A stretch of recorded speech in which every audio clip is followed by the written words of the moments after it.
Hello friends, I'm Harish Demla from Accurate Fortune Astrology। दोस्तों, कन्या लगन में आगे बढ़ते हैं और देखते हैं यदि चंद्रदेव नवम भाव में आ जाएं तो हमें क्या फल देंगे। देखिए दोस्तों, चंद्र कन्या लगन के एकादश भाव के मालिक हैं, लेकिन नवम भाव में भी उनकी मूल त्रिकोण और उच्च की राशि पड़ी हुई है। उच्च की राशि हम नॉर्मली देखते हैं कि 10 डिग्री के अंदर अंदर अगर चंद्र की प्लेसमेंट है तो वो उच्च के ही माने जाते हैं। 10 डिग्री से 30 डिग्री के बीच में है तो फिर मूल त्रिकोण साइन है नवम भाव चंद्र का। और चंद्र की राशि जो है साधारण राशि 4 नंबर, वो 11वें घर की राशि है। तो चंद्र से हम दोनों घरों का प्रभाव देखते हैं। अब चंद्र अपनी मूल त्रिकोण राशि में आ गए एकादश भाव के मालिक होके, और नवम भाव भी उनका अपना जैसा ही है या अपना ही है। 2 नंबर राशि के जो मालिक हैं वो शुक्रदेव है। 2 नंबर राशि है वेल्थ की, परिवार की, और नवम भाव है इंटरनेशनल ट्रैवल्स का, उच्च शिक्षा का, धार्मिक गतिविधियों का, हायर नॉलेज का, स्पिरिचुअल नॉलेज का, रिलीजियस एक्टिविटीज का, गुरुओं का, पिता का, ज्ञान का, और विदेश के भ्रमण का, और एक्सपोजर का। यानी कि जब हम नॉलेज के क्षेत्र में बहुत आगे चले जाते हैं तो वो नवम भाव की कृपा से ही हो सकता है। और नवम भाव लक्ष्मी स्थान है, भाग्य का स्थान है। अगर हमारी आय का प्लैनेट भाग्य में आ जाए तो सबसे पहले तो हम भाग्यशाली हो जाएंगे अपनी इनकम को लेके। दूसरा, 11वें भाव से हम अपनी इच्छाएं भी देखते हैं, अपनी एस्पिरेशंस देखते हैं, अपने ड्रीम्स देखते हैं। अगर हमारे सपनों का प्लैनेट भाग्य में बैठ जाए तो हम भाग्यशाली हो जाएंगे, हमारी इच्छाएं जरूर होंगी पूरी जीवन में, क्योंकि लक्ष्मी स्थान पे आ गया। ये एक धन योग भी बनाता है। जब भी 11वें भाव का स्वामी दूसरे भाव में आ जाए, नवम में आ जाए या चौथे घर में आ जाए तो ये एक धन योग ही बनाता है। और यहां पर हमारी जीवन की ज्यादातर इच्छाएं पूरी होने का प्रमाण मिलता है। बस यहां पर सिर्फ नक्षत्र और नक्षत्र के लॉर्ड को देखना जरूरी हो जाता है कि हमारी जर्नी क्या रहेगी, हम किस रास्ते से अपनी इच्छाओं को पूरी करेंगे। क्या वो रास्ता उबड़ खाबड़ होगा या वो स्ट्रेट अवे हमें सक्सेस दिलाने में बैक टू बैक सक्सेस की सीढ़ियों पे चढ़ाता ही चला जाएगा। वो हमें नक्षत्र का लॉर्ड ही बताएगा। शुक्र का भी यहां पर बहुत बड़ा से रहेगा, और चंद्रदेव जिस नक्षत्र में बैठे हुए हैं उस नक्षत्र का लॉर्ड भी बताएगा। अब यहां पर चंद्रदेव के आने से ये इंसान को रिलीजियस बना सकते हैं, स्पिरिचुअल बना सकते हैं, धनाढ्य बना सकते हैं। इंटरनेशनल ट्रैवल्स लाइफ में काफी रहे। चंद्र तो कारक ही है, ट्रैवल्स का कारक ही है मून, तो इंटरनेशनल ट्रैवल्स हमारे भाग्य में आ जाएंगे। और हमारी जो ज्ञान की वृद्धि है वो यात्राओं से बहुत बढ़ेगी, गुरुओं से बहुत बढ़ेगी, धार्मिक जगहों पे जाने से बहुत बढ़ेगी, और धार्मिक लोगों से मिलके उनके ज्ञानवर्धक विचार सुनने से बहुत बढ़ेगी। और यहाँ पर हम स्पिरिचुअली इंक्लाइंड होंगे, रिलीजियस एक्टिविटीज में हमारा मन होगा, क्योंकि चंद्र हमारा मन ही है, इमोशन है। और अगर हमारा मन भाग्य में बैठ गया तो भाग्य का घर से जो चीजें मिलती हैं वो पॉजिटिव ही रहेंगी।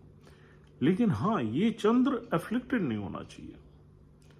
ये चंद्र पे किसी की कंजंक्शन या दृष्टि नहीं होनी चाहिए, किसी की मतलब किसी मेलेफिक प्लैनेट की। अब यही चंद्र बुरे फल भी दे सकता है। हर चार्ट में अलग तरीके से बैठेगा, हर चार्ट में अलग नक्षत्र में बैठेगा, नक्षत्र का लॉर्ड भी अलग होगा, शुक्र भी अलग होगा, वो चीज़ें भी एस्ट्रोलॉजी में देखना बहुत ज़रूरी है, तभी हम निष्कर्ष पे पहुंचते हैं।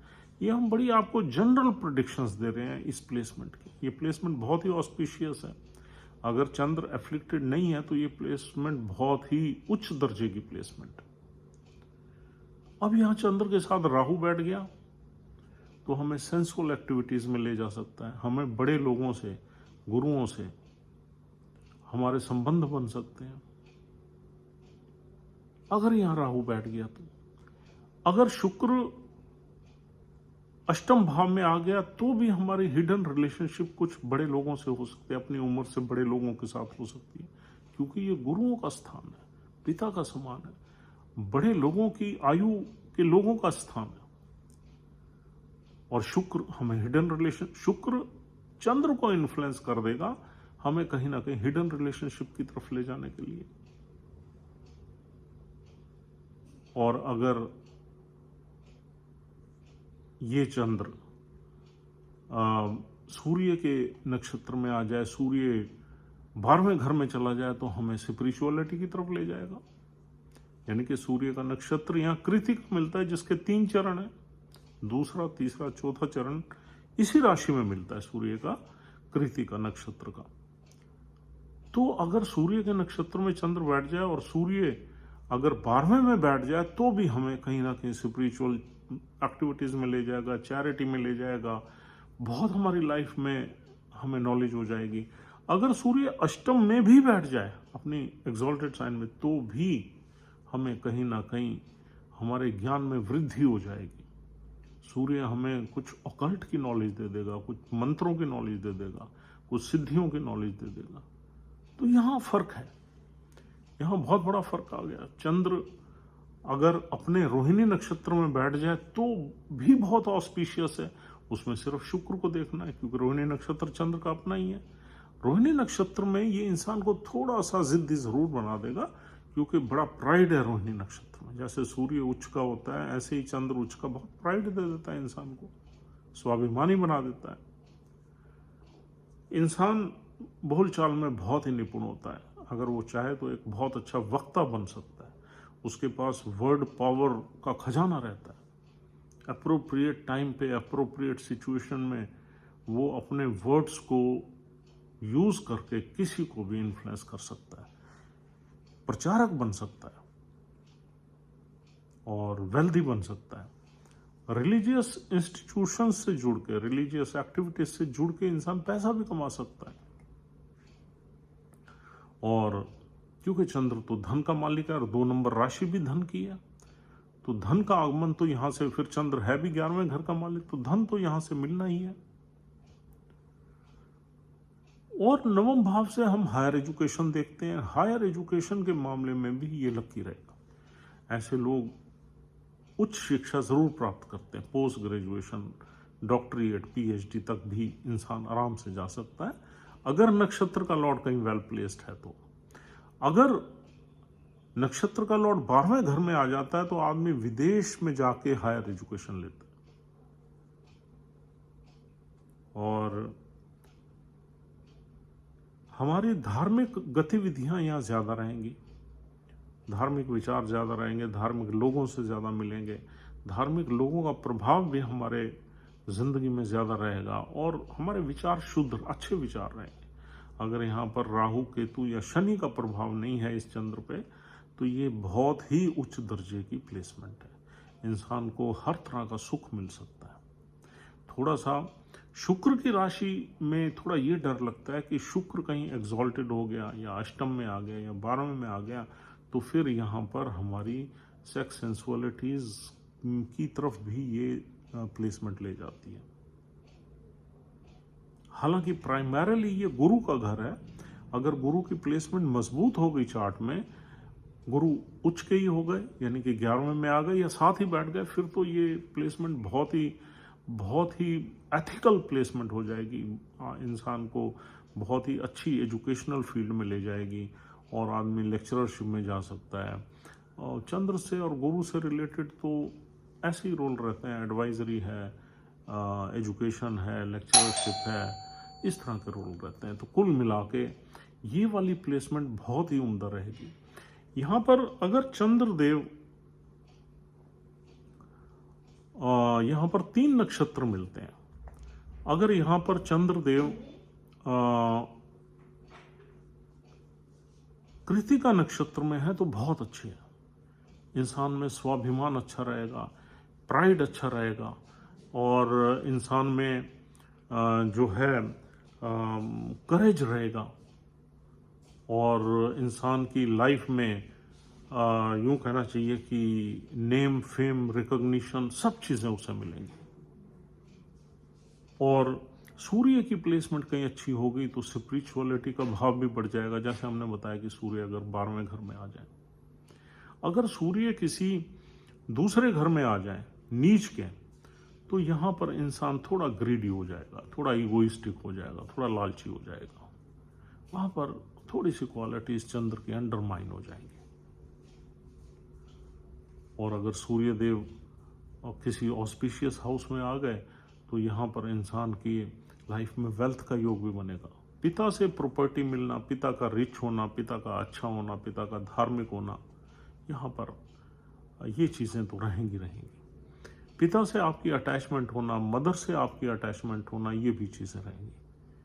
You will respect your father, you will love your mother, क्योंकि नवम भाव और चंद्र का रिश्ता, चंद्र का संबंध मदर से भी है और नवम भाव का संबंध पिता से भी है।